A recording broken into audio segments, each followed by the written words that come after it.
Hi, this is Suchitra from sounds good Suji's channel.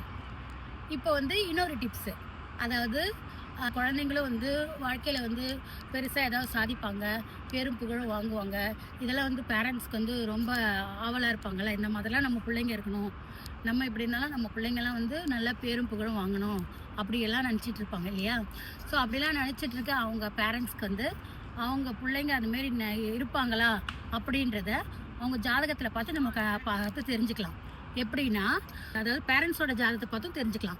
அதாவது parents இருக்காங்கன்னு வச்சுக்கோங்க, அப்பாவோ அம்மாவோ யாராக இருந்தாலும் சரி. இப்போ அம்மாவோட ஜாதகம் எடுக்கிறீங்கன்னு வச்சுக்கோங்களேன், அவங்களுக்கு 5ஆம் அதிபதி 10ல் போய் நின்றுச்சுன்னு வச்சுக்கோங்க. 5ன்றது பூர்வ புண்ணிய ஸ்தானம், குழந்தை ஸ்தானம் அப்படிலாம் சொல்லுவாங்க. அது போய் 10ல் லொக்கேட் ஆகிருந்ததுன்னு வச்சுக்கோங்க. 10ல் நின்றுட்டு இருந்ததுன்னா உங்களுக்கு தெரியும், 10th பிளேஸ் என்னத்தை நம்ம சொல்லுவோம், அது ரெப்புடேஷன் இல்லையா? ரெப்புடேஷன், புகழ், பெருமை, இதெல்லாம் சொல்கிறது தான் இந்த 10th பிளேஸ்.